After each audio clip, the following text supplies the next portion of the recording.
Apa yang sebenarnya terjadi pada diriku ini? Kenapa orang-orang itu menculikku? Aku tidak pernah merasa berbuat jahat kepada seseorang. Kejahatan nyata yang aku lakukan hanyalah mencintai kekasih dari sahabatku. Itu pun kulakukan secara diam-diam. Felix, Felix, kenapa takdir hidupmu begitu mengenaskan? Apakah hari ini terakhir kali aku menghembuskan nafas? Tuhan, jika Dewi Kematian memang mendekat ke arahku, buatlah kematian yang elegan untukku. Dr. Felix Orlando, tidak boleh mati secara mengenaskan seperti ini. Izinkan aku menatap wajah wanita itu, wanita yang hanya bisa aku cintai dalam diam. Alana Kezia Lewis. Semakin ku coba untuk melupakan rasa itu, nyatanya perasaanku semakin menjadi Felix Orlando. Seorang pria duduk di sebuah kursi dengan tangan dan kaki terikat, pun begitu pula dengan mulutnya yang dipasang sebuah plester tebal jas berwarna putih yang tadi pagi ia kenakan ketika berangkat bekerja tergeletak begitu saja di atas lantai. Dr. Felix Orlando mendesis diri di sela-sela mulutnya yang terplester. Siapa yang berbuat jahat kepadanya? Ia sungguh bingung. Tadi pagi seseorang menghubunginya dan mengatakan bahwa orang tua angkatnya saat ini tengah terbaring di rumah sakit karena serangan jantung. Siapa sangka di tengah perjalanan justru ia mendapati bencana ini. 5 orang pria berpakaian preman melumpuhkan dirinya. Pria itu ada di sana, Tuan Besar. Terdengar suara seorang laki-laki disertai beberapa langkah masuk ke dalam ruangan. Felix menatap tajam ke arah pria berbadan tegap dengan setelan formal mahal itu. Mata dokter muda itu memicing, seolah berusaha mengingat wajah yang baginya tidak asing itu. Dr. Felix Orlando, dokter spesialis obgyn terbaik di kota ini dan memiliki banyak gelar penakluk wanita, ucap laki-laki berbadan tegap itu. Felix tersentak ketika menyadari bahwa pria itu adalah Nicholas McClone, pemilik McClone Industries, yaitu perusahaan raksasa yang memproduksi minuman beralkohol kelas dunia. Lepaskan plester di mulutnya dan biarkan dia menjelaskan perbuatan yang ia lakukan. Perintah pria itu kepada anak buahnya, seorang pria berkepala pelontos dengan tubuh dipenuhi tatu, berjalan mendekat ke arah Felix, kemudian melepaskan plester di mulut pria itu dengan sentakan kasar. Tindakannya membuat dokter muda itu mendesis emosi. Brengsek, kenapa kalian menculikku? Apa yang telah aku lakukan sehingga Tuan Nicholas McClone yang terhormat bertindak sangat memalukan seperti ini? Tanya Felix menatap tajam ke arah pria itu. Dr. Felix Orlando, apakah pukulan yang dilakukan anak buahku belum mampu membuatmu jerah? Tanya Nicholas dengan seringai iblis di wajahnya. Setidaknya katakan kepadaku satu alasan saja, kenapa kalian menculikku? Jika aku telah melakukan kesalahan atau mungkin ada salah satu wanitamu yang menggodaku dan aku menerima godaannya, maka aku minta maaf, kata Felix dengan entengnya. Dasar laki-laki bastard, apa kau pikir aku seperti dirimu yang tidak memiliki kesetiaan kepada wanita? Lihat aku, anak muda, apakah kau pernah mendengar Nicholas McClone pernah menjalin affair dengan wanita di luar selain istriku? Aku bukan seperti dirimu yang seorang penjahat, gertak Nicholas murka. Memalukan. Lalu apa kesalahan yang telah kulakukan padamu? Aku tidak ingin berbasa-basi. Sejujurnya aku sangat bingung. Kenapa para anak buahmu yang memiliki wajah jelek itu menculik pria sepertiku? Balas Felix, seolah ia merasa sama sekali tidak takut dengan pria yang memiliki kuasa cukup besar di negara ini. Nicholas berjalan menghampiri Felix Orlando. Pria itu mengambil ponsel dari balik jam yang ia kenakan, menggeser beberapa foto dan kemudian membalikkan ponsel itu hingga layarnya tepat menghadap Felix. Foto gadis siapa yang kau perlihatkan padaku? Aku merasa tidak pernah berkencan dengan gadis yang memiliki ukuran itu sekecil ini, desis Felix dengan tersenyum, meremehkan. Kilatan kemarahan terlihat dari wajah Nicholas McClone. Pria itu menggertakkan gigi saat mendengar kalimat bernada cemooh dari pria berstatus dokter ini. Ia adalah pria yang paling anti jika putrinya mendapatkan penghinaan dari laki-laki. Di matanya nama Felix Orlando ibarat sebuah sampah yang menjijikkan meskipun publik mengetahui bahwa adalah dokter di depannya ini merupakan dokter yang disegani di Sydney. Dasar penjahat. Lihat baik-baik gadis yang ada di dalam foto ini. Nicholas lagi-lagi mendekatkan ponsel itu jauh lebih dekat ke wajah Felix, sehingga Felix dengan jelas mengamati wajah gadis di layar ponsel itu. Mata biru, bibir mungil dan menggoda, dengan leher tergantung kalung Artemis adalah gadis itu. Dia, apa kau mengenalnya? Cih, kau pasti mengenalnya, bukan? Karena itu kau menyembunyikannya, kata Nicholas sambil menatap tajam. Kali ini tatapan pria berumur kira-kira 50 tahun itu tampak seperti sebuah sinyal untuk membunuh. Aku tidak mengenalnya, tetapi gadis ini pernah 3 kali bertemu denganku. Dia adalah gadis yang mencopet dompetku di klub, kata Felix, hingga membuat Nicholas melotot ke arahnya. Kurang ajar, kau mengatakan putriku satu-satunya seorang pencopet. Dasar mulut biadab, bekik Nicholas yang sebenarnya terkejut. Pria itu memang mendengar dari anak buahnya bahwa putrinya tinggal di sekitar kawasan rumah bordil kumuh dan berprofesi sebagai pencopet bersama salah satu teman wanitanya. Putrimu? Wah, aku tidak menyangka, Tuan Nicholas, Anda yang begitu terpandang dan terhormat, tetapi sebenarnya sangat kikir dan perhitungan hingga membiarkan putrimu sendiri mencopet. Dia sudah mencopet dompetku. Beberapa hari yang lalu aku bertemu kembali di rumah sakit.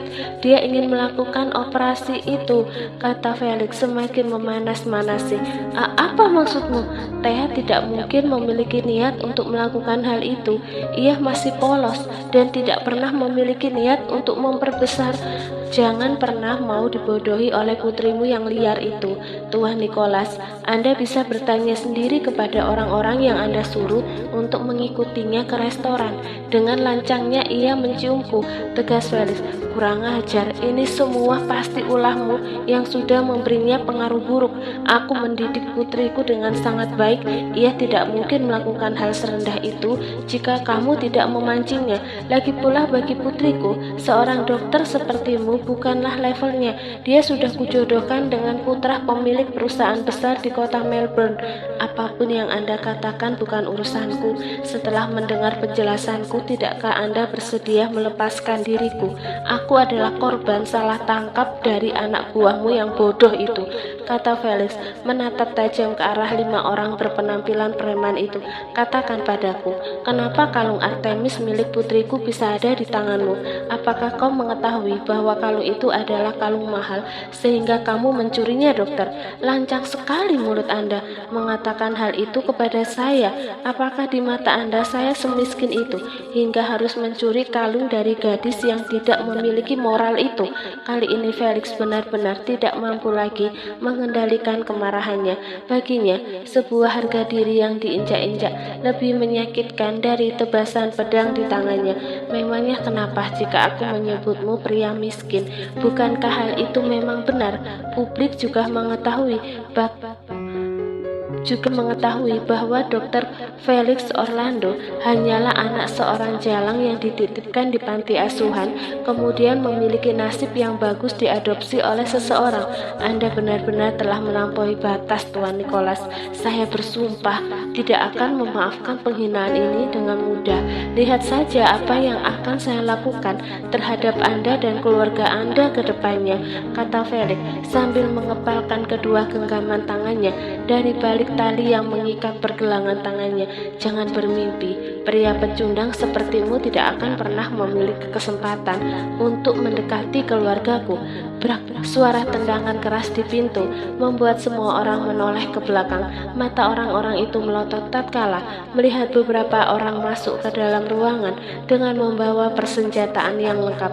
Felix tersenyum bahagia saat menatap seseorang yang ia kenal, sahabat terbaiknya Erlangga Danupraja. Brengsek, apa yang kalian lakukan kepada sahabatku? teriak Elang yang tidak kuasa menahan amarah saat melihat sahabatnya duduk di atas kursi dengan tangan dan kaki terikat.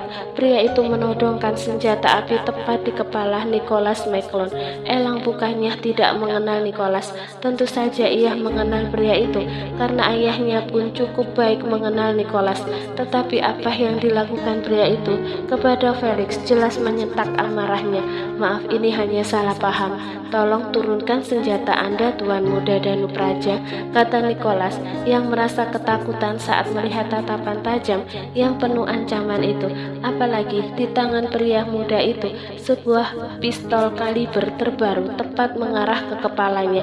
Dari jarak sedekat ini, peluru yang ada di dalam pistol itu bisa menembus kepalanya dan membuat kepalanya hancur berkeping-keping. Lepaskan ikatan di tubuhnya, baru aku akan mempertimbangkan untuk mengampunimu, teriak Elang masih dengan emosi. Tetapi kali ini emosi pria itu sedikit turun setelah mendapatkan kode dari Felix bahwa ia harus menurunkan senjata apinya.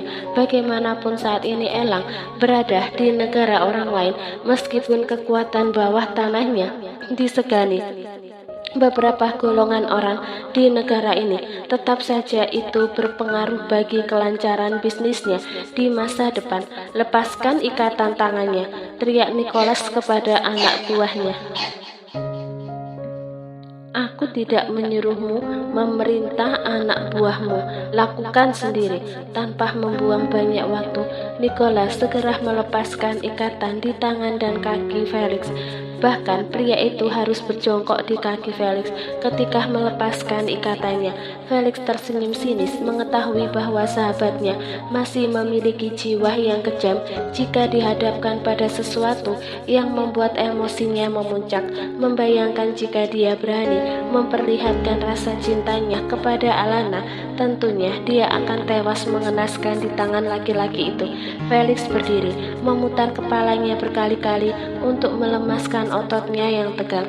Wajah pria itu tampak memar di bagian samping bekas tonjokan anak buah Nicholas dalam keadaan tidak berdaya. Pria mana yang berani memukul wajahmu, Felix? Tanya Elang dengan nada mengintimidasi. Mereka berlima bergantian memukul wajahku. Sialan, mereka melakukannya saat kedua tanganku sudah terikat, desis Felix sambil menatap kelima preman yang berdiri dengan wajah menunduk. Elang menghampiri kelima preman itu, sementara Nicholas hanya menatap bias. Buk-buk, pukulan bertubi-tubi dilancarkan Elang untuk kelima preman itu. Satu tendangan pada masing-masing pria itu membuat mereka jatuh ke tanah dengan mulut mengeluarkan darah. Felix tidak menyangka bahwa kemarahan sahabatnya bisa sebesar itu. Cukup El, teriak Felix yang merasa preman itu sudah cukup mendapatkan balasan. Jika sekali lagi kalian bersikap kurang ajar kepada temanku, maka aku tidak akan segan lagi mengirim kalian ke neraka.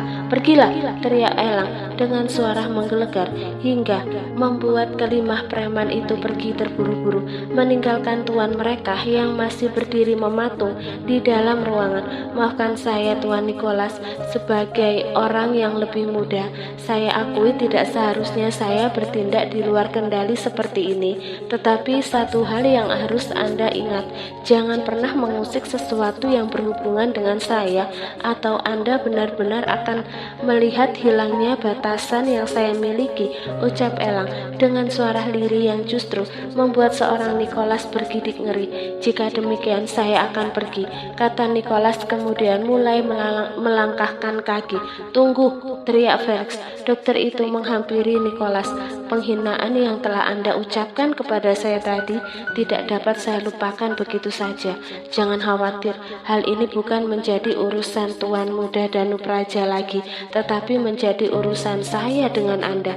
Mungkin bagi Anda saya adalah sampah menjijikkan, tetapi saya bersumpah suatu saat kelak Anda akan mencari sampah ini dan memohon belas kasihan, kata Felix dengan sinis sebelum akhirnya Nicholas pergi dari tempat itu.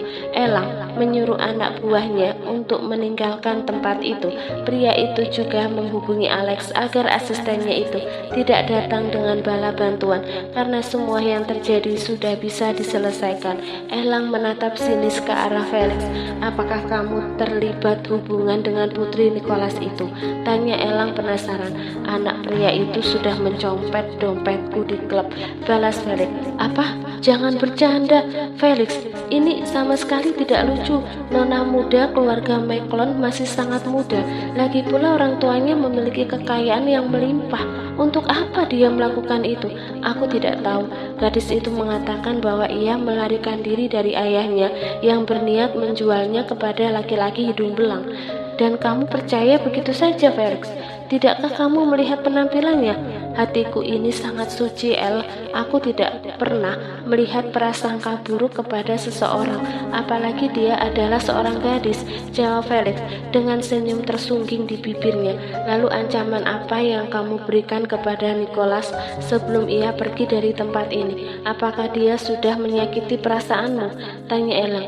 Dia memang sudah menginjak harga diriku dengan mengatakan aku ini hanyalah anak seorang jalang yang terbuang dan dipungut oleh seseorang. Diriku baginya adalah sampah yang menjijikkan.